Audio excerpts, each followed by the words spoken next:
welcome to the Mostly Pod Out at Night. Mostly, I am Graveyard, joined by my co-host Salem. Hello. This is episode 163 of our weekly All Things Horror podcasts. George A. Romero, one of the godfathers of the modern horror pantheon, exploded on the scene with a little black and white film called Night of the Living Dead. As we all know and discussed before, it's our favorite movie as IT people to test bandwidth for because it's public domain. Yeah, that whole story is so stupid. It's just sad. It makes me sad. Yes, it is. It's because the trademark obviously didn't happen with the name. It was originally called Night of the Ghouls, I believe. Night of the Flesh Eaters. That's right, yeah. 'Cause they call them ghouls. Yeah. Yeah, so when they made the original print with the original name, they copyrighted the name. So Night of the Flesh Eaters is a copyrighted name. Mm-hmm. When they found out that there was another film apparently with that same name, so the studio made them change it. So they changed it to Night of the Living Dead, but they forgot to put the copyright mark on it. Mm-hmm. And that's it. that is the whole thing. They forgot to put the stupid mark on the final print of the film. Therefore, it doesn't have it. And then when they finally realized all of this, when like it was challenged in court, like, hey, you don't actually copyright this. And they're like, oh, sure, we have all this evidence. We can. And all the evidence was in a warehouse that got flooded. Mm-hmm. And everything in that warehouse, well, it's like storage thing, not a giant warehouse. It was like a storage area where they had all their stuff. It completely flooded and everything was destroyed. So their first prints of the film that had, Night of the Flesh Eaters with the same film with the copyright, there's no copies of that exist. It's totally gone. Yeah. So like when they went to court the first time, they lost because they didn't have any proof. I know they were going through like crazy, court stuff. I don't understand why it takes so long. It's like it's very clear that like all the people who made the film definitely wanted it to be copyrighted. I don't know who else they would need to talk to, but yeah, as far as I know, it's still open source. But it sure is. That's why you see it 1,000 times in any horror movie. But that's why it shows up in movies. I think we've mentioned that before, but yeah, that's why it shows up in horror movies. That's why it shows up in just about everything, because it's a movie you can literally put on a screen that everybody knows is an iconic movie and it's free. Yep. Yeah, and I believe the dispute between Romero and the people that made Night of the Living Dead, they went their own ways and decided to do Return of the Living Dead instead without him, while he continued on this path that we're exploring here. I think the people that did Return of the Living Dead had no connection to him whatsoever, and they just did it because they could. They wanted to attach. They just wanted to attach it to an existing franchise. And they easily could because, again, that name wasn't copyrighted. Yeah. So they just used it. So, yeah, the Of the Dead. That's why there's so many Of the Deads, because it's not copyrighted. And you literally, people in their mind are like, oh, I wonder if that's the same people. And so a lot of people will watch it just because of that. So that's why there's a lot of films that have that on it, especially foreign films. Oh, yeah. And I think that it's so just oversaturated, just like how Amityville is in every fucking thing. There's like 62 at this point in time. Right, yeah, because it's like it's a town name. You can't can't copyright it, right? So, but it's a thing that you put that name on something, and it recalls a memory of you. Oh, I know what that is, and so you get a connection to it. You get a obviously it's a minimum level, but anything that's better than zero engagement is good for you. You just make Amityville Of the Dead. You can. I mean, no one's going to stop you. Yes. But yes, we are going through this and talking about his other horror movies and stuff like that. So Of the Dead series, of this one, there's the first three called the original trilogy, which is Night of the Living Dead 1968, Dawn of the Dead 1978, and Day of the Dead from 1985, which is a pretty good time span for a trilogy. You're looking at 17 years, which is impressive.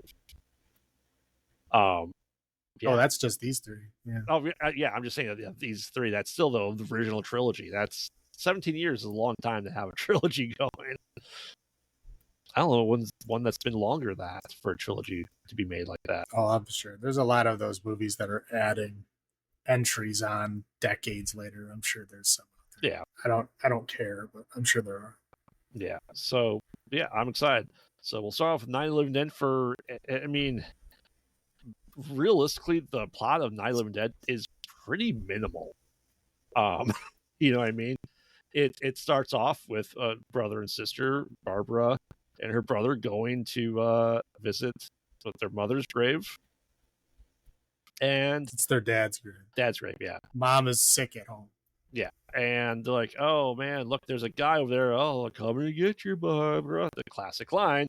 And then all of a sudden her brother is attacked and killed.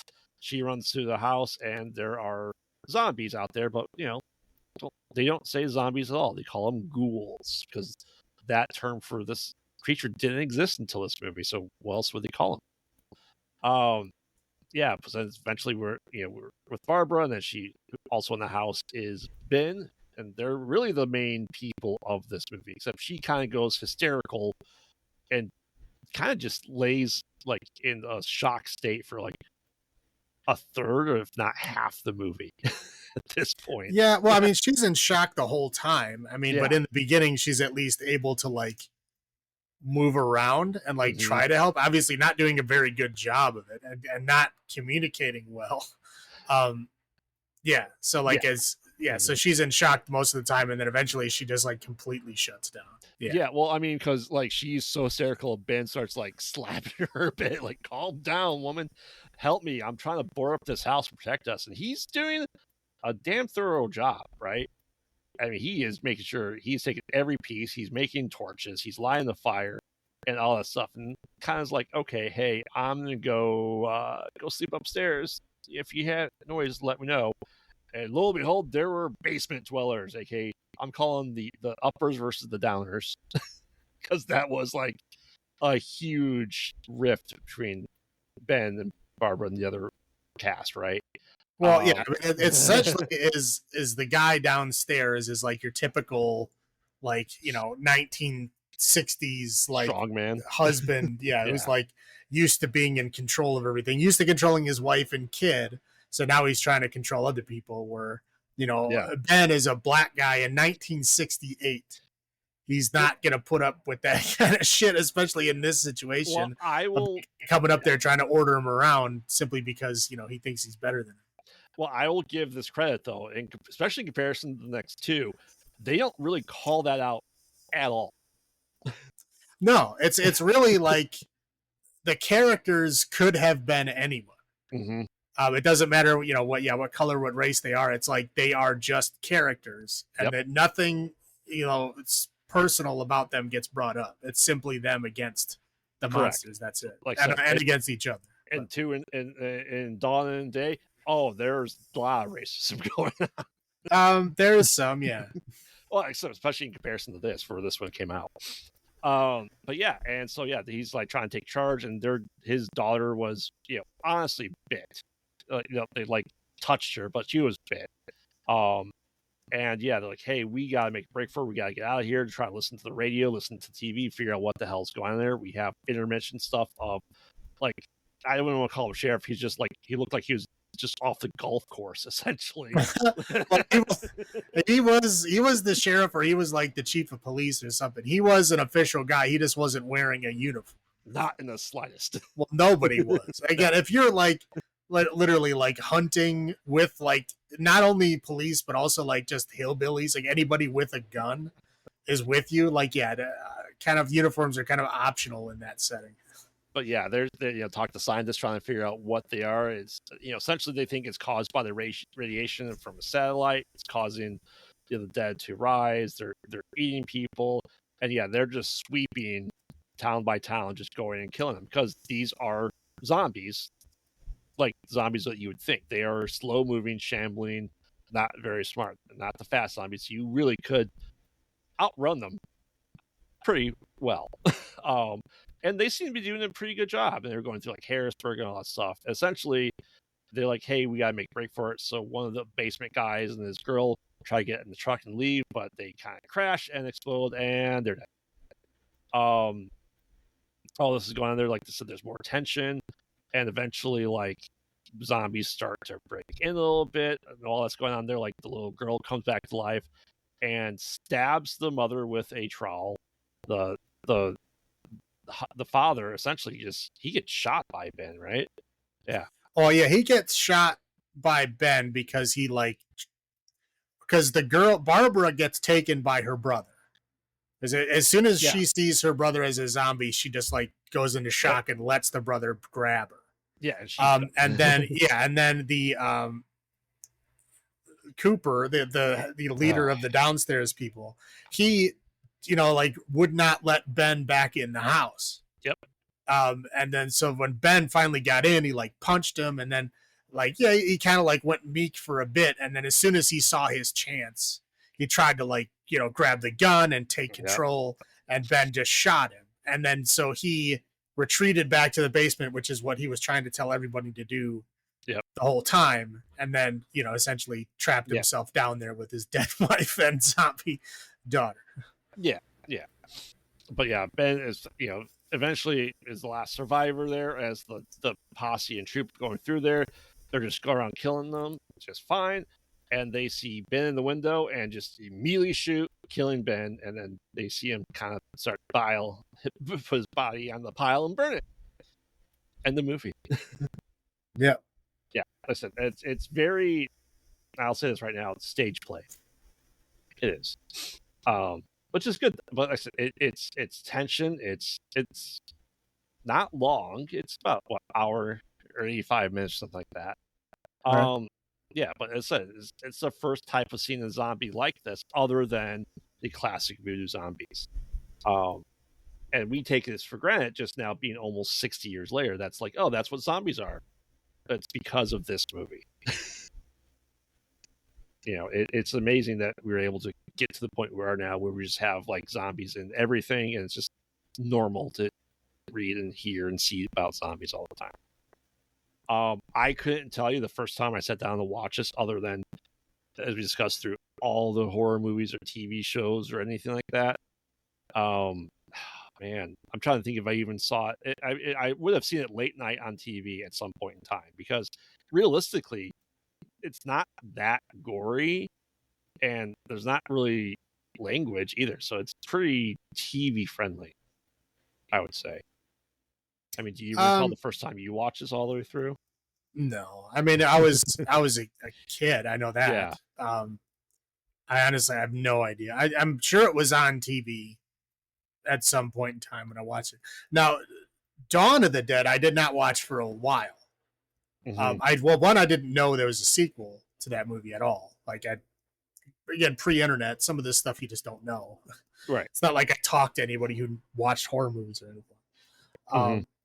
So it was like I didn't know about it. So that I didn't watch until I think like high school is when I watched Dawn and Day of the Dead, because I didn't know that they existed up until that point. I would have watched them before if I had known.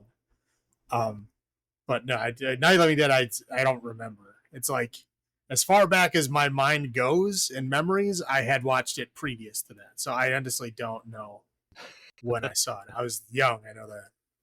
Oh, yeah. Yeah, but it's one of those things, like, I feel like this is like I don't want to say family-friendly horror movie, but it's okay to watch as a kid, I think. I mean, I would show it to children. I mean, there's like scenes of people getting eaten and shit. Yeah, that's not okay for children to watch. But I'm just saying, like, not children, but like it's okay for like a 10-year-old to watch it.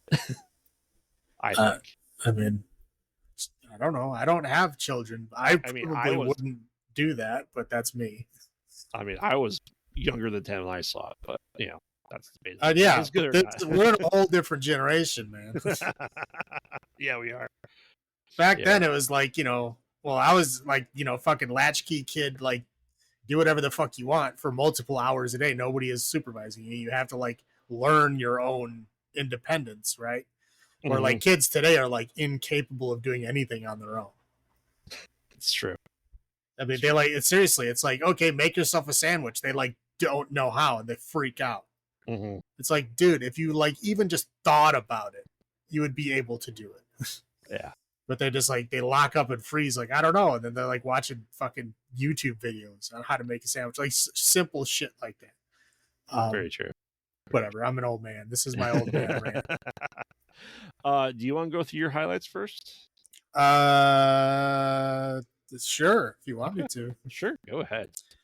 All right. Well, I mean, this is 1968. Having a black lead character is pretty progressive for the time. And again, like we discussed, there's not really any racism or anything directly towards him. I mean, I guess you could kind of like say Cooper was racist, and that's why he was trying to take over. But I don't think it doesn't need to be. It's just an easy subtext to file it under, right? Yeah. But again, it's great having him as the main lead, the main protagonist. Um, it's kind of a bold move for the time. The music is loud and dramatic. I do like it. The weird sound that happens, like when the kid is stabbing the mom, and like when the zombies are like eating people. It's like that. I don't know. 1968. I don't know what they were using to make those sounds, but they're very like bizarre and unique kind of sounds. Like I don't know. It's an interesting. It's definitely memorable. Like if you hear it, you're like you know exactly where it comes from. I like the politics between the characters is great. I mean all the everybody has like its character arc. Everybody has like again it's just an interesting kind of interpersonal conflict, right? Happening as it's essentially like you said, it's like a stage play. They're all just inside the house talking. That's it. That's pretty much the whole film. Other than when they go and try to get the truck and it blows up, but like most of the other time they're just in the house like arguing amongst themselves. But it's still great for all that. And again, like I said, this is the origin of the zombie mythos, right? The whole like if the dead come back to life, but if you get bit by them, you get infected, and over time you die from it and then come back as one of them as well. Like that is again from this movie. That you have to shoot them in the brain to kill them.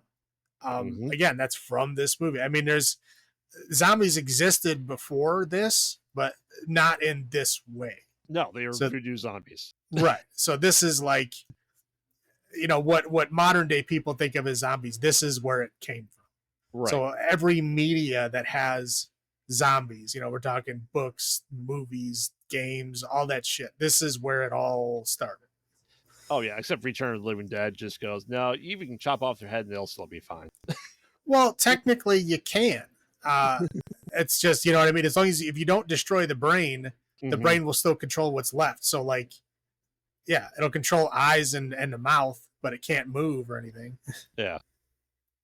They don't explore that in this movie. No. But they do explore it in the other ones. So like even Romero subscribed to that later on. He just probably didn't have the effects to do it in this one. Right. Yeah. But yeah, like that's probably there. And again, it's a bad ending. It is just a kind of shitty letdown ending, where it's like Ben makes it through everything. He doesn't get bit, he doesn't die. He's the only one left, and he just gets shot. Like he doesn't even get to say anything. No. He's just looking out the window and gets shot. And it's just kind of a depressing ending. And then you get that montage where it's just like grainy black and white photos of them, like, taking a hook and throwing them on a bonfire. Yeah. It's a depressing letdown ending. And I love those endings, especially in a 68 movie. Oh yeah. It's great. That's all I got. Oh yeah. I agree with pretty much everything you said. Romero is classic. Everyone knows they're coming to get you, Barbara. Like I said, Ben, like I said, for 1968, that was unusual. And Romero purposely did that. He cast Ben as an African-American actor who didn't have the stereotypical stuff, especially in that time frame of movies.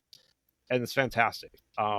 There's also, I don't know if Romero said it or people are saying the social commentary of the hillbillies that just saw Ben and just shot him regardless just because of his color, which I don't think is the case. I think they just saw a creature in the window and they didn't hear anything, so they just shot him. I mean, yeah, but you also got to realize that. I mean, yeah, you can look into the racism subtext if you want. Again, like how Cooper treated him, how they just shot immediately without thinking about it. Sure, I mean, yeah, that's there, but it's not necessarily the point. It's not overt. Well, it's not, and at that point, you look at like that house was totally overrun with zombies. Right? They were all around, they were all inside, and they had already been killing them. And then like they see one in the window, he's not saying or doing anything that would lead them to believe he's not, and they just shoot him. Because again, how would a living person be in that? Right. So Yeah, they just shot him. I don't think it needs to be racism, but again, they probably shot faster than they would have if it was a white dude for sure. Yeah.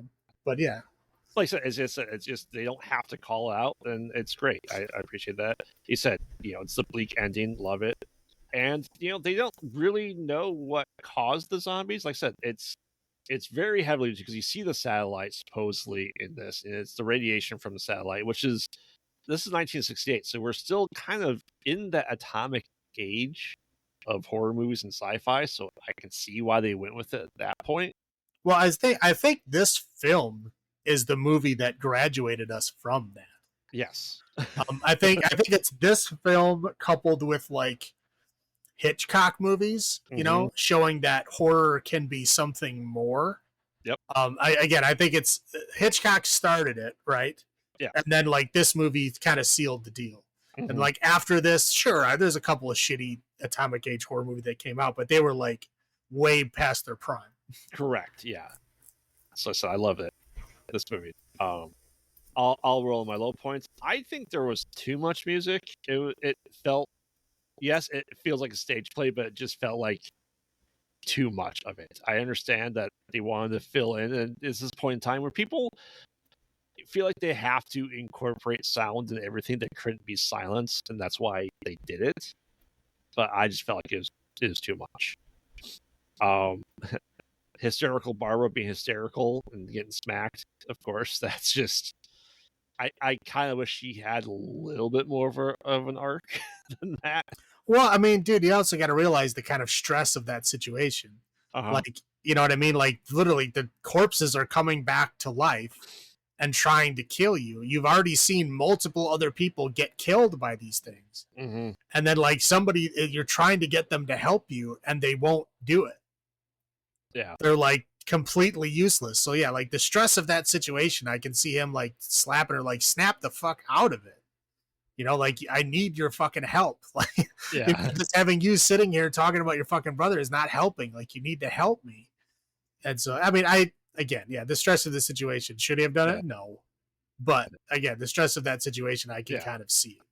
Yeah, and people suck. That's what the entire point of this movie. There's maybe flesh-eating creatures out there, but the people inside the house are still some of your worst enemies. Well, yeah, I mean, this is like the dawning of that, like I said, that zombie movie, right? Yep. So we're like, yeah, the dead are dangerous, but the living are more dangerous. And this shows you, like, even in a small group, like, you get locked in that kind of situation and people will turn on you. Oh, yeah. Yep. If it wasn't for the downstairs people, Ben and Barbara would have been fine. Well, I don't know if they would have been fine, but I mean, probably I think they made it till the next morning with the posse.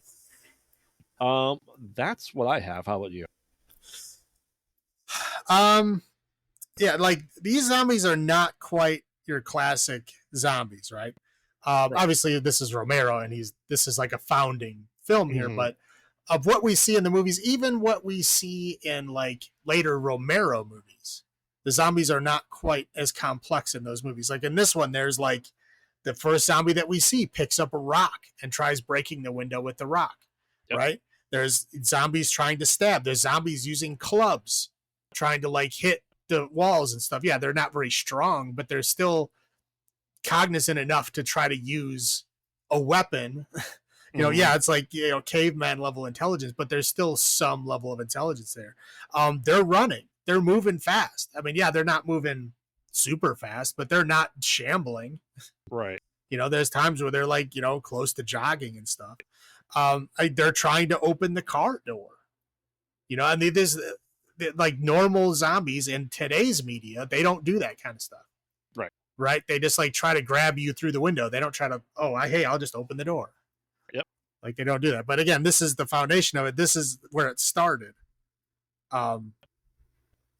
So, I mean, I guess he can't say he's wrong, right? Right. He's the one that came up with it. But even he toned that down in this later movie. There's always an element of it, for sure. But in the later movies, he dumbs them down, and then he doesn't later. And I don't, we'll get there. Yeah, we will. upset me. Anyway, so we'll just ride right past that one. Again, the men are very dismissive of the women. Oh yeah. I mean, completely. Like when they're sitting there going like, "Oh, hey, there's only 3 of us here," and there's like definitely more than 3. There's like, they're like completely cutting out Mrs. Cooper and Barbara, like they're not even fucking there. Yep. Like there's no way that they could help them in any way. Like they're not even people.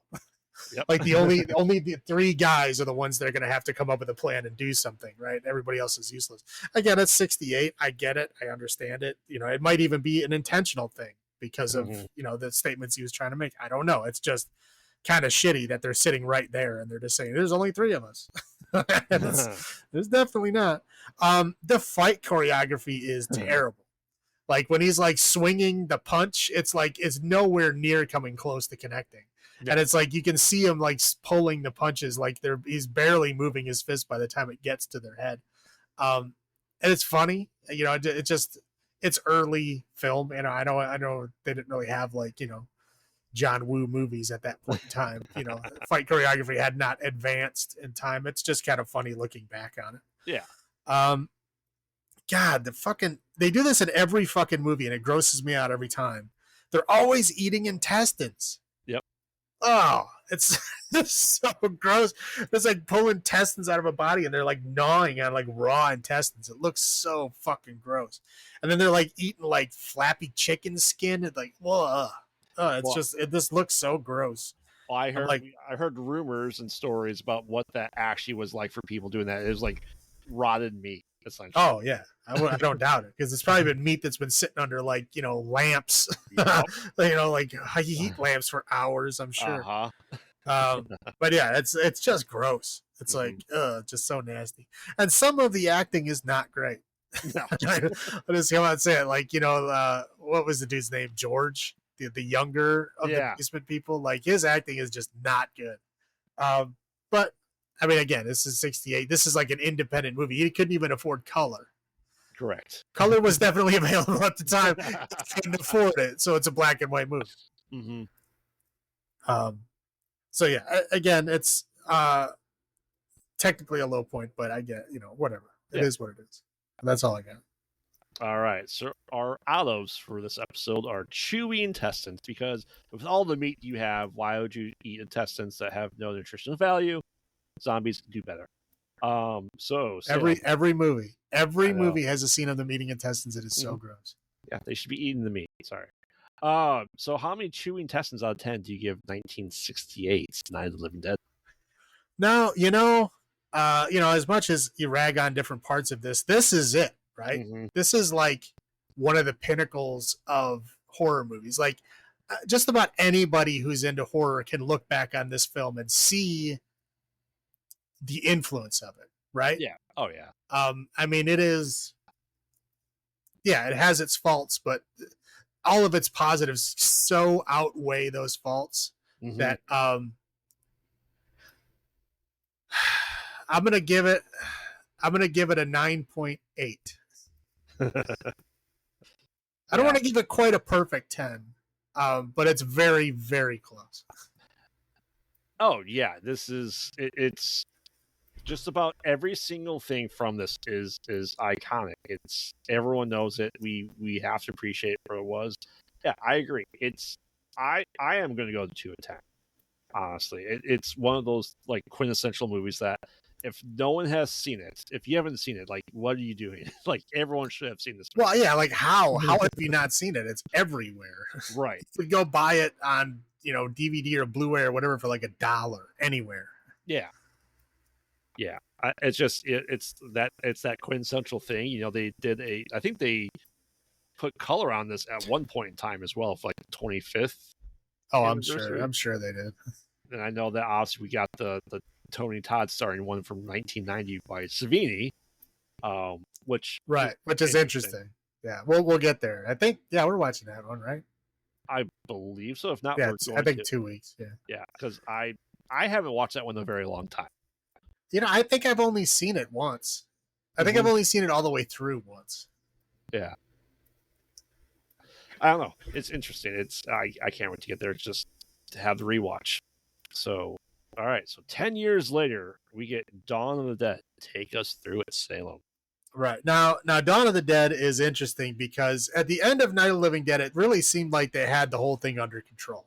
Correct. Right? Like, oh, they're all dead. Like all all the good old boys have like cleaned out the country. We're all fine. But apparently, fast forward 10 years. This is debatable to me.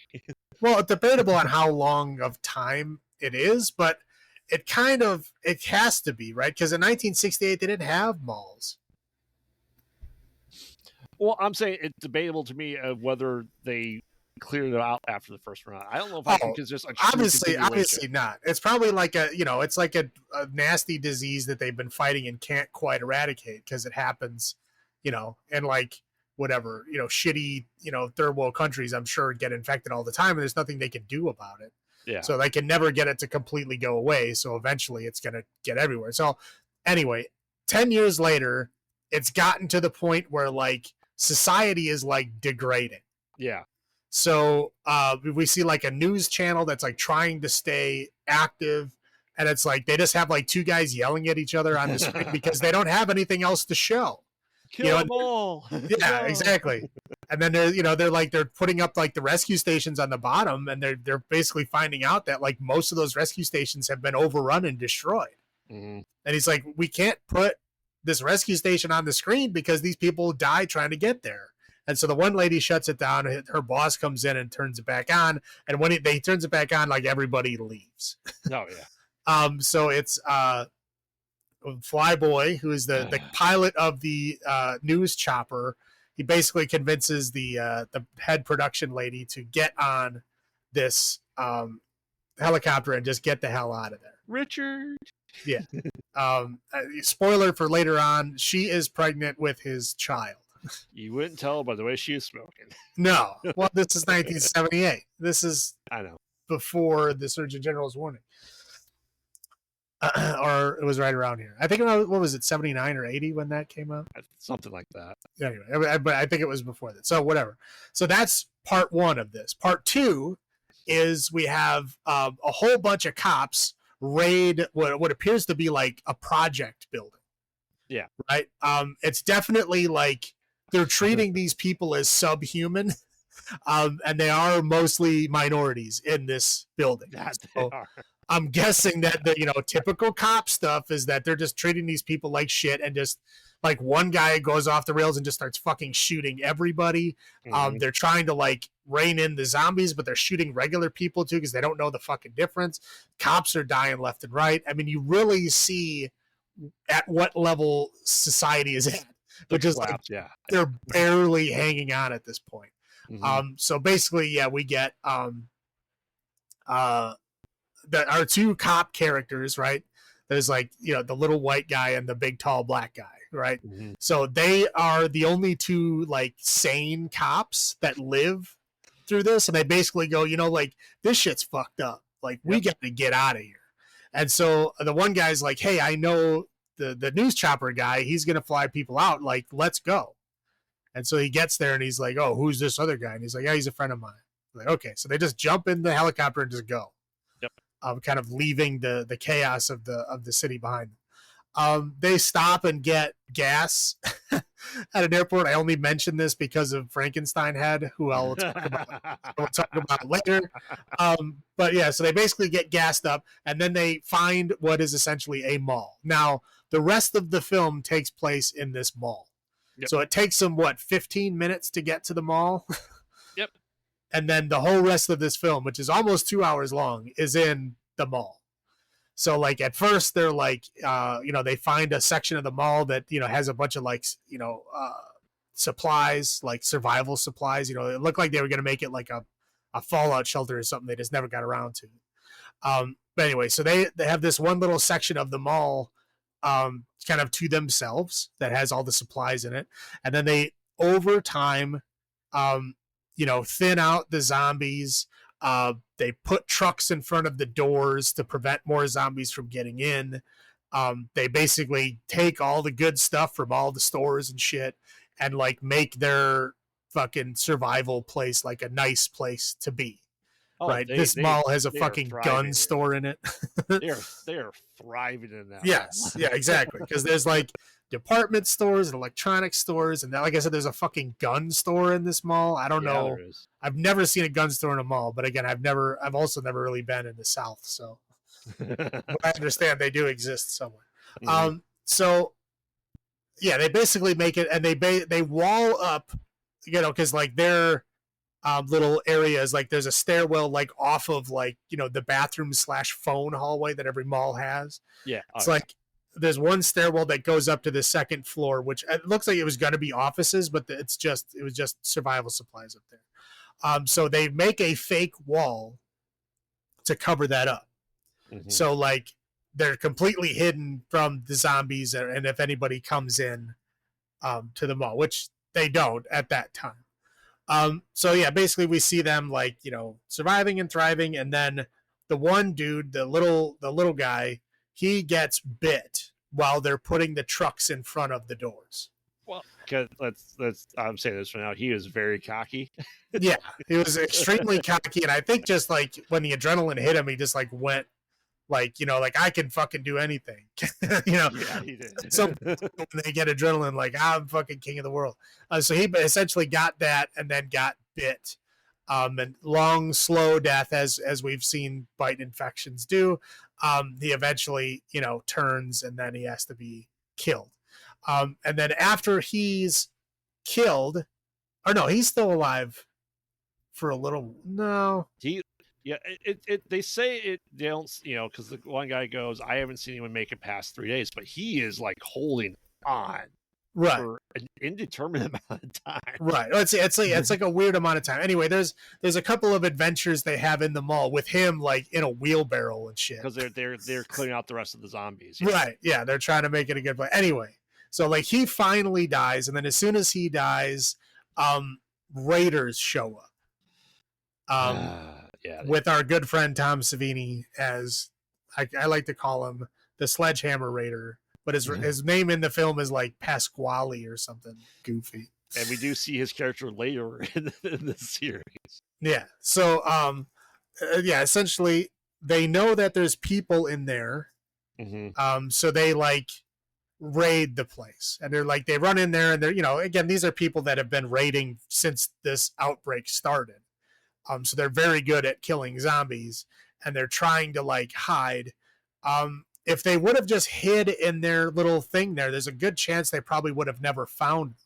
Oh no, but Flyboy decides to be a hero. Flyboy is very upset, like, this is our mall. We fought for it. We did all this shit. This is ours. So he starts shooting at them. So now they know somebody's there because they're getting shot at. And so there's like, kind of a big fight between the two guys. The girl the pregnant lady is hiding back in the stairwell, and the two guys are like doing kind of guerrilla warfare against the raiders. They're doing pretty fucking well, but eventually they're getting to the point where like, okay, we have to like retreat, but there's nowhere to go because they've opened all the doors, so all the zombies are coming in. Right. So they're dealing with more and more zombies and the raiders at the same time. So Flyboy eventually gets bit and turns pretty damn fast. Well, yeah, within a couple hours. Because we hear him slowly dying because he's on like the walkie-talkie, like slowly dying, and then they basically say, because she says I haven't heard from him in hours, so it's at least overnight. Yeah. So we'll say it's the next morning. The elevator doors finally open because the zombies accidentally stumble into the button, and he's in there as a zombie. And because he's a zombie and they still retain kind of a small instinctual idea of who they used to be. A memory, essentially. Vague memory. That's why they're all at the mall, because they this is where they used to go. Right. Yeah, they make a point of saying like, yeah, they come here because this is where they would come normally. So like there's some instinctual part of them that feels the need to come here. They're not doing anything. They're just wandering around, but they feel the need to go there. So following that same logic, Flyboy goes back to where the secret stairwell is and knocks the fake wall down. Yep. And then all the zombies go up there. So the one dude that's left, he's like, girl, get out of here. You know, we taught you how to fly the helicopter. You go fly the helicopter, get the hell out of here. I'm going to stay here and like go down with the ship kind of thing. Yeah. And he's down to like his Derringer that's got like 2 shots, and he's like just waiting for them. He's going to shoot one and then shoot himself in the head. And he shoots one, and then he goes to shoot himself in the head, and he's like, you know what? I want to live. So then he like fights his way through all the zombies and then jumps on the helicopter, and then they fly away. And that's it. To whereabouts unknown. Yeah. So we don't know what happens to him after that. Not in the slightest. I wish we would have eventually found out. I mean, they could still just recast them and make a sequel. Yeah. I'm sure. I mean, it's not going to be any worse than some of the other fucking sequels out there. Well, and that's the thing. They talk about going to an island. And I think and they allude to that. And that's why we get the ending we get in the next one. Yeah. And because that's how the remake does it too. And they go to an island. So that's... Well, yeah. I mean, I think Romero came up with the island idea in this movie, and then has been like trying to follow through on it since then. Because like all of the movies, they talk about getting to a fucking island. Like all of them after this movie. Mm-hmm. So I don't know. He's obsessed with them getting to an island. Like I think the last survival they did, I think, takes place on an island.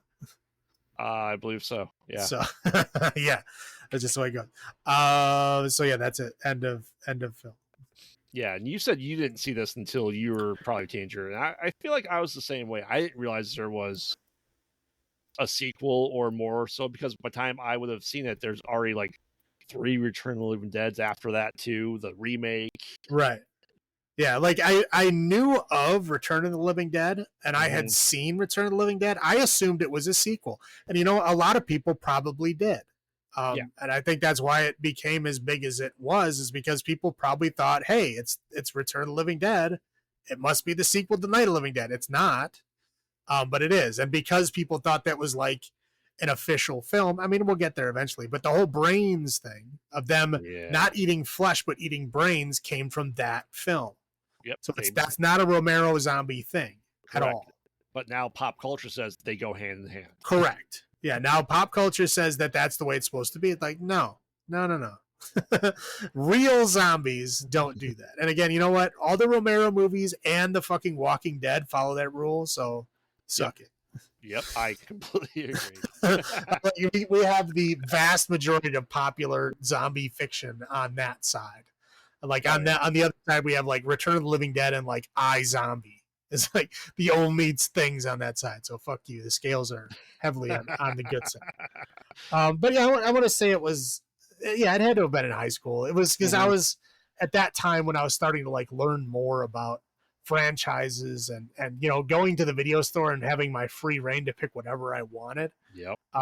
And I kind of had that as a kid, but you know, you're kind of focused on certain things. Right. Like I was obsessed with renting Van Damme and Schwarzenegger movies. I wasn't really looking at the horror section. And I didn't really start looking at the horror section until like high school when I had free reign to rent whatever I wanted. Correct. Yes. Yeah. Same with me. But yeah, once again though, I can't recall the first time I saw this. It was definitely in the 90s. Yeah, it was long after it had come out, and I didn't know it existed until I watched it. So yeah, it was probably early to mid 90s when I saw it. Yeah. Yeah. But yeah. And I saw Day of the Dead the same day. Like I watched them both the same day because I didn't know about either one of them until then. I rented them both together. Mm-hmm. That's if your local mom and pop shop was lucky enough to have it, which is hard to do. It's kind of funny. Like whenever I'm watching Dawn of the Dead, I always watch Day of the Dead right after it. So sometimes I have a hard time separating them because I've always watched them together. Yeah, this is a trilogy I don't generally rewatch a lot of because I've watched Night of the Living Dead so many times. Like it's just in passing, probably like the most watched horror movie on my list. Yeah, it's an easy watch. It's quick. Yeah. It's easy. It's a movie you can put on and then do something else and still enjoy it. Yeah, still savor it. You know, because you've seen it so many times. But Dawn of the Dead and the Day of the Dead, I still like. I'm hyper focused on those movies. I love those movies. Oh yeah, Dawn more so, but I love both of them. Completely agree. I'll go first with my highlights. This is Savini, Argento, and Romero here, and it shows. Like this is like Goblin music. This is Argento helping co-write it. This is Savini really heightening his skills here, early in his career too. Well, this is obviously before he figured out the formula for fake blood.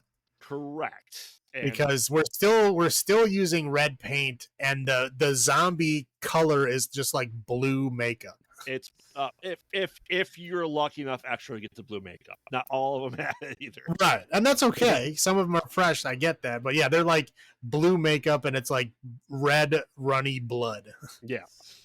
But like I said, the gore though is really ramped up. It's really colorful, as you said, with the red blood. But I do like it a lot. I think all the special effects are done really well.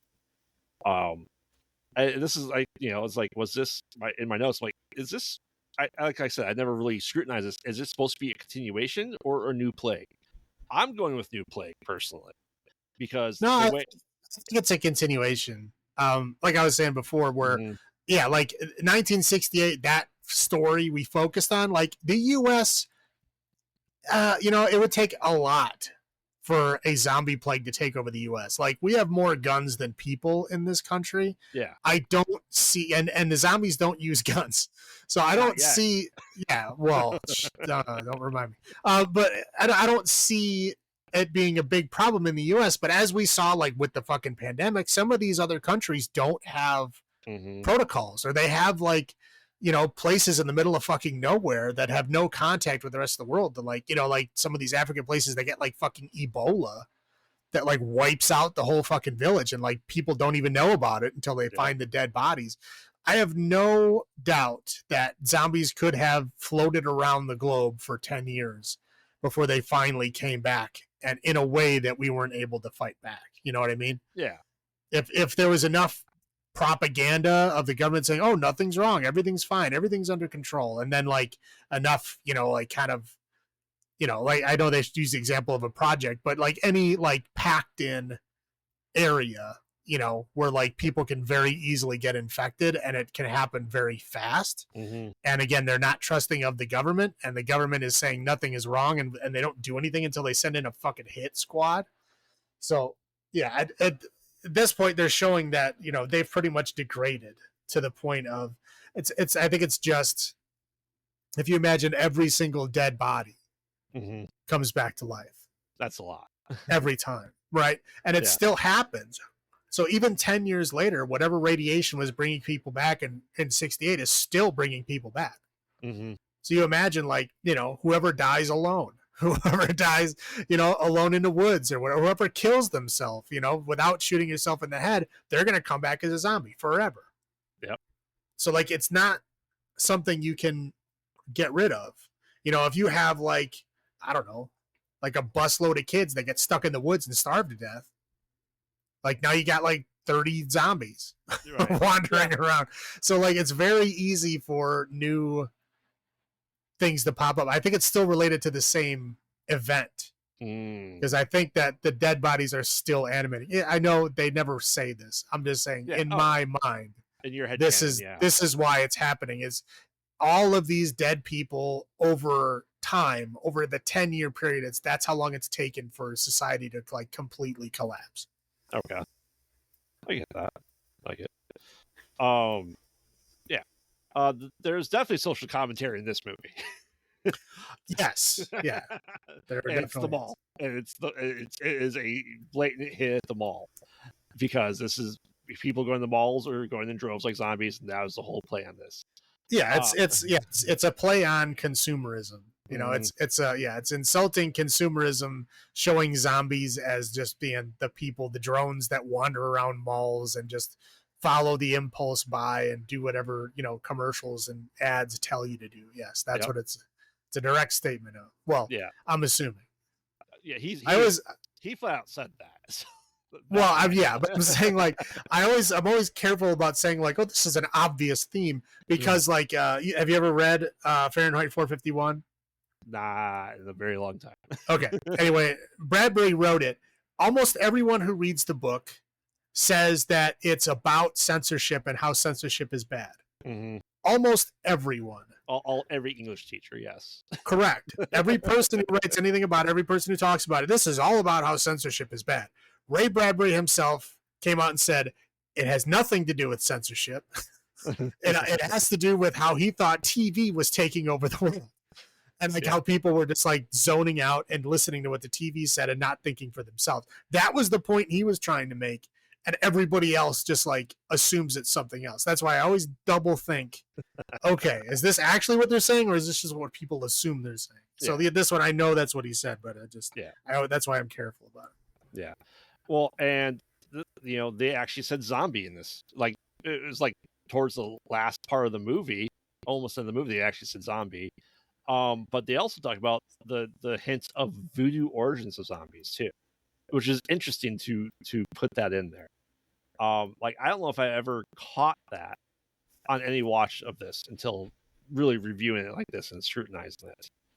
I caught that, and I think it's pretty neat. That's what I have. How about you? All right. So again, I've already talked about it a lot, but the degradation of society. Mm-hmm. Like showing the TV station just like falling into chaos. People trying to hold it together, but like it's not. You can't do it anymore. Like no. it's things are so bad that there's nothing you can do. Like they said, that police raid really shows like how much they've lost control over just like normal, apartment buildings, right? Mm-hmm. It's like this can happen right underneath your nose, and like you send in a fucking hit squad of cops, and even they can't do anything about it. Yeah, like that's how bad it's got. I really like that collapse of society. The beginning part of it, I really like. There's a scene of that I laugh hysterically every time I see it. There's a scene where the cop knocks on the door, the guy opens the door, and he just blows his head off immediately. Now, if you pause it at just the right time, you can see the head before it explodes, and it looks like a watermelon. It looks like they carved the face into a watermelon and then blew it up. Mm-hmm. It looks ridiculous, and it's just a weird, funny scene that I like. Again, we already talked about how the mall setting, how they explained why they were there, just the consumerism part of it. The Savini and the Raiders, I thought were done well. That was fun. I mean, this is another movie that defines the zombie genre, right? Mm-hmm. The whole like, where would you go in the zombie apocalypse, right? Where would you hole up? Where would you go to last the longest amount of time, right? And a lot of people would say a mall, and this is kind of like a demonstration of like what would happen if you tried to do that. But it's always been a question of like, where are you going to go to survive? And this is kind of where it came from, is this one, like how to deal with the zombies. Like, what can you do to like stop them from coming in, to wipe them out when they're already there? Like if the efficient way, and again, a lot of that stuff is starts from this movie. There's been other zombie films, but they never really moved the genre forward. Like where the genre is at now, these were the things that were defined very early on. By Romero. Yeah. And then like, the ambiguous ending where they leave like, okay. I mean, they don't have that much fuel in the helicopter. Like, where are they going to go? Oh. Unknown. Unknown. Don't know. That's it for high points. So I'm going to go into my low points. Yes. There is an obvious brown face in the beginning of this movie, and it made me laugh, and then I realized how bad it was. There's a guy that's literally like wearing like brown paint on his face, mm-hmm. like pretending to be like a Latino guy, I'm pretty sure. But it's definitely a white dude wearing makeup, and it looks really, really bad and also hilarious. The blood and effects, like I said, they're brutal, right? They look good. They're brutal. We get a lot of like, amputations and people getting torn apart and shit like that. But again, we're also doing like primitive, right? We're like we're still getting red paint blood. We still have the blue face. And again, I bring this up because the one zombie that gets the top of his head cut off by the helicopter, it's very obvious that something's going to happen to him because he looks like Frankenstein. Like his head is like a foot taller than it should be. It's hilarious to see, but like I get what they were doing, and it's just funny, but also great. at the same time. But Mm-hmm. again, when you see his Frankenstein head, you know what's coming. Oh yeah. And again, this movie is sexist, right? Like the woman is, oh, you're pregnant, you can't do anything, right? Like she has to like beg them to like let her learn how to fly the helicopter because they won't let her do anything else. Well, because she's like, well, what happens to Flyboy? Yeah, it's a solid point. Yeah, exactly. It's like we have a helicopter, which is like one of our biggest assets. There's only one person that can fly it, and we've already seen him do dumb shit multiple times. Like, yeah, he needs a backup. So yeah, like yeah, she's totally right. But again, like when they're out there hunting zombies and shit, they don't let her come with. No, they let a guy that is literally dying from a bite that's sitting in a fucking wheelbarrow come with them, but they won't let her go with them. That's going to turn into a zombie at some point at any moment. Yeah, it's just bizarre to me. Anyway, that 1978 arcade, man. Yeah. Wow. Well, I mean, I grew up in the 80s arcades. And you know, there was some shit games there, but like this 78 arcade, there was not one game in there I'd want to play. These are like proto games. They're like way too early to be an arcade, but I guess malls of the 70s need something like that. I mean, the real antagonists of this film don't show up for like 90 minutes into the movie. Correct. Like the Raiders are kind of like the end game people, but we don't even know they exist until 90 minutes into a 2-hour movie. I mean, it's okay because the rest of the movie is great, but it's odd that they don't show up until late. Again, fucking eating intestines, disgusting. I don't know why they do it. Every fucking movie they do it. It's gross. And the music in this one is cheesy as shit. Yes, it is. It's like it's one step away from like the old school Bruce Lee movies where they use like the same song over and over again with just different tones. It really felt like that. Yes. But it was like super cheesy. When they're like having fun in the mall, they're playing this like, I don't know, bizarre like 1950s like happy music. I don't understand what it was doing. But I did not like it. But that's all I got. Yeah. Oh yeah. The number one is mine is the goofy ass music. That's for sure. The blue skin just looks weird. I understand that's pretty that way. Yeah, it said like the zombie, the way they look, not necessarily the greatest, but the special effects are great. The guy getting too cocky is just his smugness is just like irked me. Like, you are a fucking idiot. Stop it. Both of them, and then the freaking Flyboy too, right? Like, the Raiders were there, literally taking like jewelry and money and nice stuff. That's stuff that they don't need. It's not they're going after food. It's not they're doing anything else. They're just dead. Just let them have their fun, and then go back to hiding. You guys were doing pretty well. Right. Again, like they had the stairwell like blocked off. They would have no idea that it was there. How are they going to know to punch one wall? Correct. They're not going to know that. They're just there to fucking steal shit. As long as there's shit there for them to steal, they're just going to, clear it all out. Yeah, it sucks that they're going to blow the doors open and all the zombies get in, but you'll still have your hideout. Yep.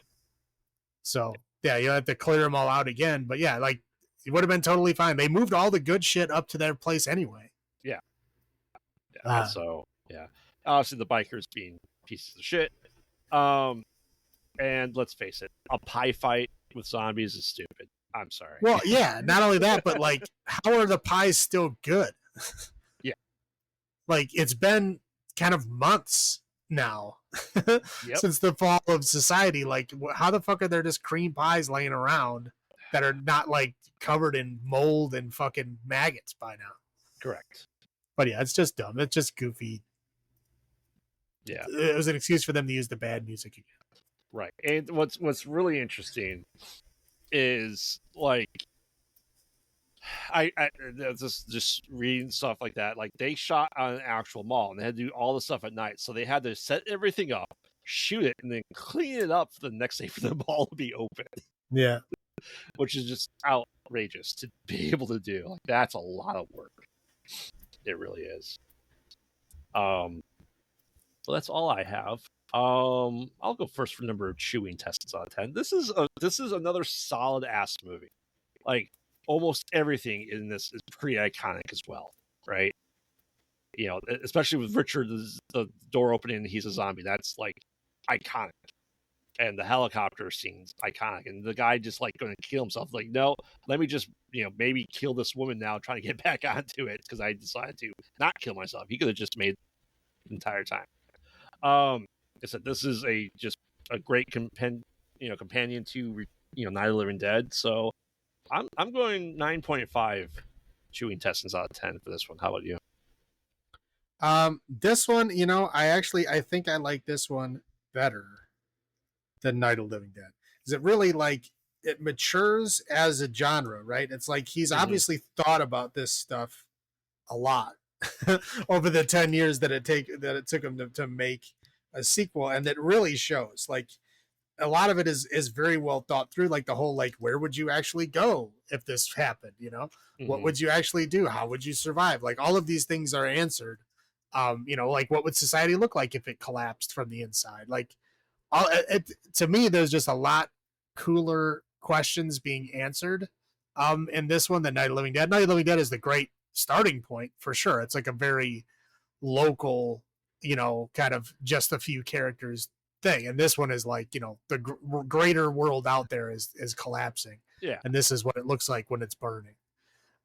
So to me, I like it a little bit better. So I'm going to say 9.9 for Dawn of the Dead. Almost a perfect movie. Almost. I was thinking about it. I'm like, are any of these perfect 10s? And I'm like, they're extremely close, but I don't think they are. And if they were, I just pretty much all of them would have 10s. So I'm trying to differentiate which ones I like better or not. But they're still so close that they might as well be anyway. Okay. All right. So we'll kind of tag team here. The Day of the Dead from 1985. And I will flat out admit, this is probably the one I've watched the least of this entire trilogy. I've seen it a lot. Have you ever read the original script? No. Oh, man, it's great. They released it a long time ago because Romero had this grand idea for what it was going to be. And the studio would not give him enough money to make it the way that he wanted to make it. Like in the original script, I have a copy of it. I'll send it to you if I remember. But there's these huge wars between the military and the zombies of trying to take cities back. So if you imagine that level of stuff and how much work would go into that. And they were like, no, you're not getting that much money. So they're like, we'll give you some money, but you're not getting that much money. So he had to take most of that out. So the very beginning scene was supposed to be the start of a war. And instead they just leave. They just kind of warp back to the bunker, and none of that stuff happens. But if you read the original script, it's much grander in scale. So it's kind of cool. And this movie is good, but it's a lot more of a personal story. Yeah. So essentially, you have I think they said they're in Florida, essentially Miami area. They're trying to go 100 miles each direction from their base to see if there's anyone there. And they just bring the megaphone, which didn't seem to be doing a whole lot for a megaphone. Just going, hey, anyone there, for 10 minutes. But essentially, we get back to a base, and there was 13 people at the base, helicopter, but now the guy died, so we never got to see Colonel Cooper or whatever his name was, right? Right, but also that was the guy holding the shit together. Yes, he was. With him dead, we get to see the collapse. Yeah, so essentially, it's a couple scientists that are experimenting on zombies and trying to figure out what's making them tick with 6 army guys and the pilot and just another guy. They're just maintenance guy, yeah. And they're already at odds, but Rhodes is you know what, fuck everyone, I'm in charge, what I say goes, we're killing all the zombies, we're gonna do all this stuff my way. Dude, no. Well, and again, that's where we're at. I'll talk about this much later on, but yeah, I mean, this, you have to think if you're the last people on Earth, what are you gonna do? Not be dicks to everyone? Well, I'm just saying, you'd be very upset. Like everyone that you ever knew is dead. Everything you've ever enjoyed doing is gone. You know, I mean, it's everything is completely gone, and we see that happening in the second film, and this one is like it's done. Yeah, this is all that's left, and so like the only thing we had left was civility, and even now that is going away. So there's literally nothing left. Yeah, so like I said, the army guys and the scientists are very at odds about how to run things. Like I said, I'd say the lead science guy is going a little insane. Well, yeah, but his nickname of Dr. Frankenstein is very fitting. He's always like covered in fucking blood, and like you see like the experiments that he's doing is like it's horrible shit. Yeah, he's like stripping zombies down to like their brain stems and like seeing what he can do to fuck with them and stay like he's doing weird shit. How much of a zombie is still a zombie? Right. Yeah. Yeah. And he's also then trying to teach them like a risk and reward system. Like, so he has his pet project Bub, and he's kind of showing that he has some memories of what's left. He's teaching them, with a razor, with a toothbrush, with Salem's Lot, and how to read and become terrified of vampires that are also blue, and and just going through that stuff. And like the like I said, Rhodes is like, yeah, this is done. We're killing everyone, and then that's really things been at odds, right? There's some things here and there. The lead lady, she has maybe a boyfriend with one of the army guys, and he's not doing well because they have like this cave system because they're all underground, and like they have this barrier that like they're able to trap them to bring them in to get studies. And Rhodes is like, I don't understand what the purpose of this study is in the least bit. We're shutting down. It's like, no, look what I can do. Like, he gave him an empty gun. He's like salutes Rhodes and pretends to shoot him because he has a gun. But like, okay, that's it. You guys are crazy. Dr. Frankenstein, I'm just going to kill you now. Well, okay, to be fair, he was like, okay, you have time to like show me how this is going to help us, because the Dr. Frankenstein was trying to show him that they can be domesticated so that they can take all the zombies in the world and make them work for them to make the world livable. Yeah, that's the dream. Now, Rhodes is fine with that. He's kind of still pissed off, but he's like, okay, fine, let this mean something to us. But later on, he realizes that, oh yeah, he's teaching them these things, but he's also giving them a reward. What's the reward that he's giving them? Flesh. And they see one of his army guys cut up in the cooler. Yep. And the doctor's literally cutting pieces off of him and giving them to the zombie for him to eat. And at that point, he goes, what the fuck, and shoots him.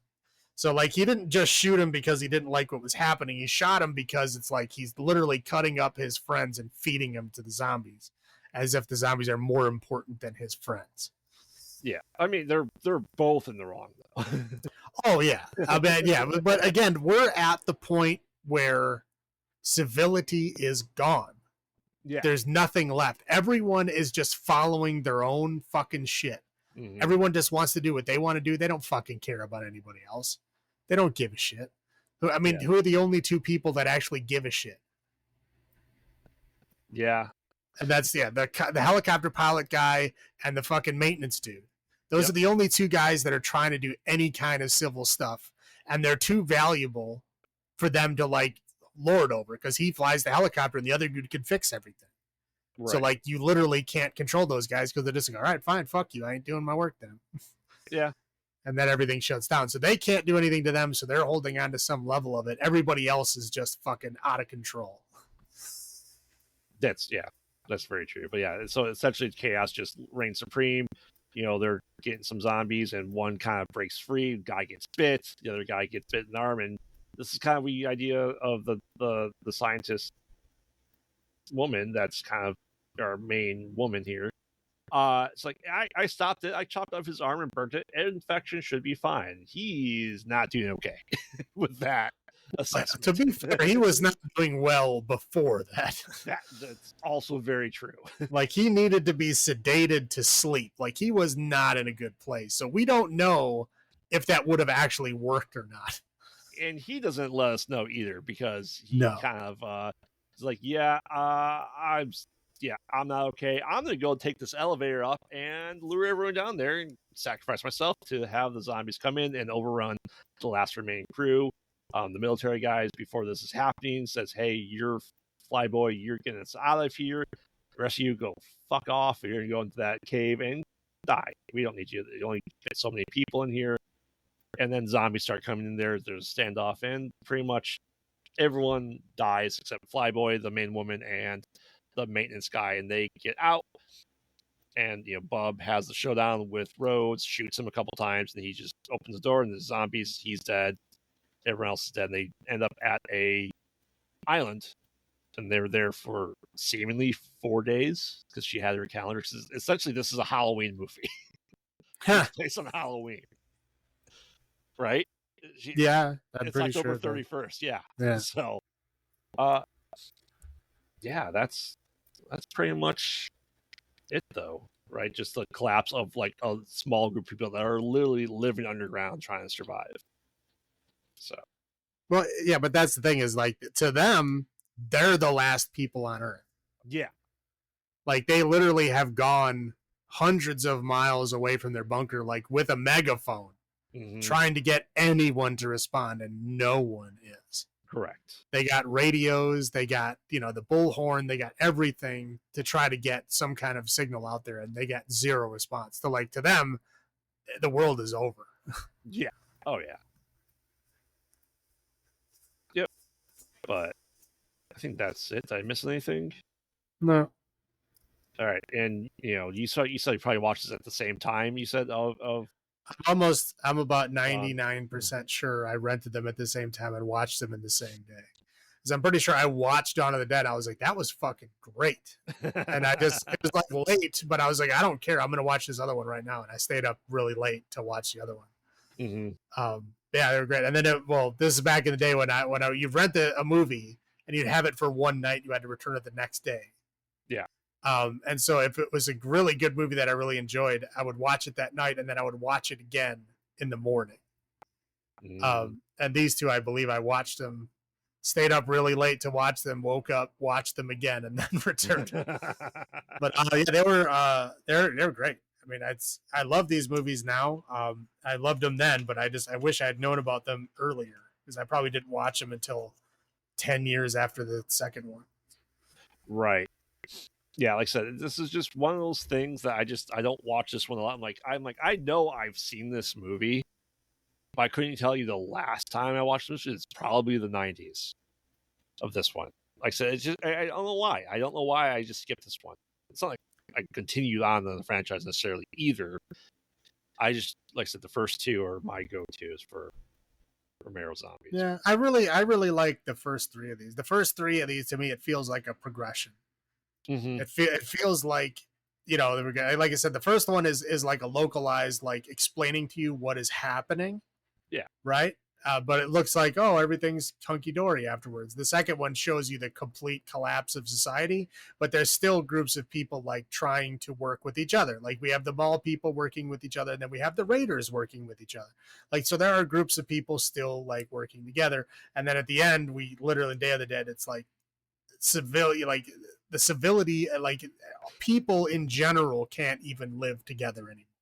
Correct. Like that's how far things have gone. And so it's literally like the end of humanity. Like basically the end of this film is like the future of humanity, which is, as we'll talk about later, I personally believe it's two gay guys and a woman on an island. So they're not going to procreate, right? I mean, I guess they could maybe convince them to do it, but they're probably not going to. That's probably going to be the end of the human species right there, or at least the Florida human species. Oh, that ended a while ago. No, I agree with your assessment. Yeah, it's there's definitely undertones there, but yeah, like I said, it's just something I don't necessarily get into a lot. But why don't you go into your highlights first? Yeah. So I mean, the FX is better in this one. Yeah, we get a lot of like scenes of people being like torn in half and shit. I mean, there's a lot of like really interesting stuff. Yeah, they figured out the right formula for making blood. Like the zombies are not like just painted blue, like they're actually like zombie makeup. They did a really good job with the zombies in this movie. Again, I already talked extensively about the breakdown of civility. To me, that's what this movie is all about. I mean, the infighting, even between like the different groups inside of there's only 12 of them left. And yeah, they're fighting against each other, but they're also fighting inside of their own groups, which is, it just shows you how far it's gone. But I mean, this is basically how far can you push people until they break? You know, like we see the one guy break immediately. This is like the one, you know, the dude that, you know, the soldier that the chick is boning, right? Like he is broken. He is a broken man. He's been pushed too far already. And they're just still like, hey man, you can't like stop. You can't take a break. You have to keep going. And he's just like, not right. No. And again, yeah, because they're making him do that, like accident happens, of course. But yeah, like she tells him, hey, he shouldn't be out here. He tells him, hey, I shouldn't be out there. And they're just like, whatever, we need you. Yep. But yeah, so they push him and they break, and then, you know, in what way they break. You know, like the one guy gets like super hyper masculine and just wants to kill everybody. The one guy gets obsessed with control and like he wants to control the last people on Earth, more or less. And again, like everything is broken down. And the only two people that aren't broken down is, again, I'm going to go out on a limb here and say that they're a gay couple. Yes. Because they literally have like a little trailer that they live in that they call the Ritz. And like you go in there and it's like they had like bless this house signs and like all that kind of like your typical, you know, homey family stuff in this place. And they're like living together happily. So they're the only people that show any kind of civility to each other because they're like an item. They never say that. They don't show them like obviously kissing or even holding hands or anything. It's my personal belief that they're a gay couple. I mean, and that's why they're the only happy people there. And again, they're trying to like convince the woman, like, if you want to be happy, you have to separate yourself from all that. Like, you can't be a part of it. Like, everybody is so fucking crazy over there that like everybody's just working for themselves. They don't give a shit about anybody else. If you want to stay sane, you need to stay out here. Don't go back in there. And, you know, her notion that she can try to fix things wins over and she goes back in. But Peter, Paul, and Mary. Right. Yeah. So that's and like you said, this is the first, you know, kind of zombie film where we get the whole amputation before it spreads fixes it, which again, most zombie media nowadays is like, oh, you got bit in the hand, chop your hand off. Right. It's like normal thing that everybody knows about zombie movies, but this is where it started. And in this version of Romero's work, we don't know if it worked or not. No idea. Because yeah, like he was only like bitten for like what, a day, maybe. Yeah. Like so, and again, if they say like the longest I've seen him last is 3 days, we don't know. Correct. If it actually worked or not. Maybe I want to believe that it did, but we don't know. Well, I think it's just more of like how long it takes you to die. Like if you're just bit in the arm and the leg, you're not going to die from that. If you're bitten in the neck, you're probably going to die from that. So that's why, to my head, that spreads faster, or maybe just because it's the main artery at that point in time.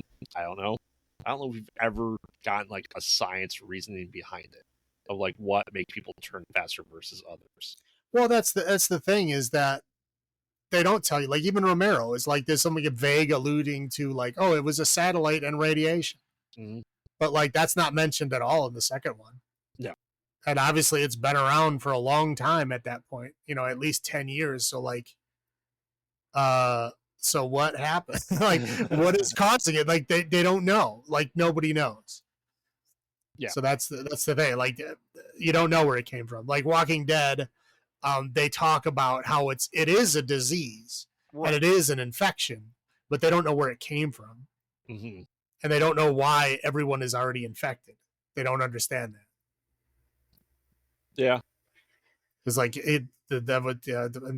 I mean, spoilers, I guess, for like the first season of The Walking Dead, is that they go to the CDC and the guy is like, everyone's already infected. So like if anyone dies, even if they're not bitten by a zombie, even if they're never anywhere near a zombie, they will reanimate. Like everyone is already infected. Yep. there's no inoculation. Right. It's somehow when you get bit, it gives you more of it to the point where you can't survive it, but they never explain what it is or how it works. And again, the CDC thing is only in the show. That doesn't exist in the comic at all. But okay. It's just their attempt at explaining something. Yeah. Those are your highlights? Yeah. All right. Yeah. I'll go to mine. As much crap as he have Dr. Frankenstein, he's actually trying to study it and figure it out. Like, he's legit trying to work on it and figure out what to do. Like, this is a problem that we're going to have. How do we fix this? Said, maybe not going about the right way or the best way possible. Well, I mean, in the world that he's in, what else can he do? Right. That's his skill. Right. I mean, yeah, he's trying to make the best out of his situation. I mean, obviously he's like losing his humanity in the process because he's like fine with taking people and chopping them up and, fucking with them and all that kind of, he's fine with doing all that kind of stuff. But yeah, he is obviously the smartest guy there. Mm-hmm. But again, he's lost himself at some point along the road. Yeah. Like I said, that, and it goes into the gore, like the scenes with him, especially like what that practical effects look great. They really, really do. Bub is interesting, and we see that progression. I'd say in the next trilogy a lot more, and it kind of starts here as well. Yeah, I'll talk about that in a second. Yeah. I'm not a big fan of Bub, but we'll talk about that. I mean, but it's an interesting concept of like what is actually there. Like, I think the next trilogy takes it to just a worse place? Maybe. No, it's not a maybe. It's a definite yes. Yeah. It's interesting that they have Salem's Lot. Like I said, to me, that's a play on the blue vampires and the blue zombies. So they had to throw the book about the blue vampires into it. So I thought that was funny. Interesting choice. I'll roll in my low points. Obviously, the Rhodes is just awful person, but like I said, most of them are. I would hate living underground like that. I don't think I would be able to. Well, they can't either. That's the problem. They can't deal with it either, but they have nowhere else to go. Yeah. The main woman here being called Lady and Bitch nonstop. Hey, Lady. Yeah, she has a name. I'd say it's too dark in that cave. Couldn't see a lot when they're on the other side of the wall. And there is a lot of racial slurs thrown around. Yes, there is. An awful lot. That's my list too, and I'm just confused. Like, I think the one guy doesn't have his slurs straight. Yes. Because he's like the Latin guy. He's like calling him yellow. I'm like, what? What are you talking about? I've never heard that. I don't know. Yes, they're definitely there. I think he was intentionally mixing them up so you don't have to deal with the real shit he should have been saying. I think it kind of pulls that punch a little bit, as I think why he was doing that. But maybe it's still his absolute stupidity too. I don't know, but I don't know. I like I said, I really like the first one because we don't have to deal with that, and I just don't want it in this either, though. So I don't know. It's just character development for his character to be a complete piece of shit. But, that's what I got. How about you? Yeah. Now I want to make some points here. Or in the first one, we see zombies using tools, right? The little girl uses a trowel to stab her mom. The one's trying to, use clubs or rocks to break the window, trying to open doors by the knobs and stuff. So they have some form of intelligence in the first one. Mm-hmm. It's like caveman intelligence. The second one, they kind of take a step back from that. They really don't have none of them use tools or anything. There is a scene where the one zombie grabs the rifle out of the guy's hand. And we see that zombie later on in the movie, and he's still holding on to the rifle. It means something to him, but he's holding it wrong. He's obviously not able to shoot it. He's just holding it out in front of him. It's just kind of he's holding it by the barrel. Yeah, he's holding it by the barrel, and it's holding it out. So there's still some they're talking about oh, why do they come here? Oh, they come here because this is where they came when they were alive. So there's some level of instinct there, but it's definitely a step back from the first film. Yes. Now, Day of the Dead kind of takes that step forward again, and shows. I'm not necessarily against it in this film. The way that they show it is he's remembering something that he knew in life, right? Like when he sees a soldier, he salutes. When he's given a gun, he tries to shoot it. Like these are just reflexive things that they're like, oh, he's in the military. He was obviously in the military, so he knows how to use a gun. That's why he tries to use it. Right. So like the things that he's doing are just like reactions to what he was doing in his life. So it really plays off the theme of Dawn of the Dead when they're saying, why are they doing this? They're, they come here, because that's what they did in life. And so this is just the scientist has taken it to that next level of like controlling it to a degree and showing them stimuli and having them react to it.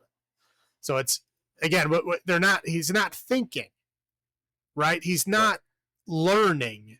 He's just reacting, right? I mean, yeah, they kind of show him as like a cutesy, dopey zombie, but he is a zombie. He's learning that when he reacts in the way that his brain is telling him to react, he gets food.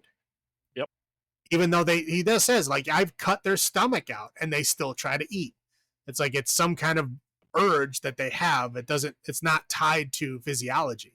It's some kind of psychology. Who knows why that happened? They don't explain it, but that's the thing, is they're not learning. They're just reacting. And that's in the second movie, the same thing. The first movie, it's just like caveman intelligence, right? Maybe because it just started, maybe they're kind of sort of smarter than the rest of them. This is my head canon, right? I'm making shit up. That's why I think maybe they're a little bit smarter because they haven't quite degraded enough. By the second one, they're a little bit dumber because it's been out for a longer time, and then this one is, again, it's a scientist forcing him to do it. So that's how it goes. Also the racism, yeah, we already talked about that. But those are the things that I don't really mind where this movie did it. I do mind where we go from here. And I just want to make sure I make that point now, right? Of they are not learning, they are not remembering, they're just reacting to stimuli. That's it. That's all. Okay. That's all I want to say. Yeah. Oh, we'll go into a further discussion of this in the next one, but I just want to make sure we end this on that point. Oh yeah, I know where you're going with it. So, yeah, especially Land of the Dead. Yeah. So, how many chewing intestines out of 10 do you give Day of the Dead from 1985?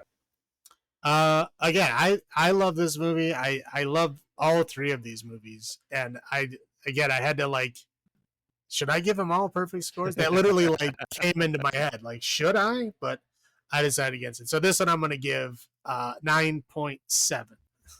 Okay.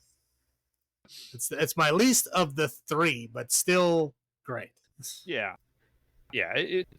I agree. Like, I didn't even mention that Sarah has like dream sequences a few times in the movie, which feels weird. But yeah, like I said, this is something that I don't, like I said, watch as often as I really should. I love zombie movies, and like I said, this is something that came later in life for me as a probably older teenager. So it's been 25 years since I probably watched this last. But I should watch it more. It's still a solid one. It's my least favorite, but I will give this a solid 9 though for me. I see these I watch pretty often. I'd say like probably every other year I watch these three. Oh, wow. I'd stop here. I don't go any further. I've like Land of the Dead I've only seen like maybe twice. Yeah.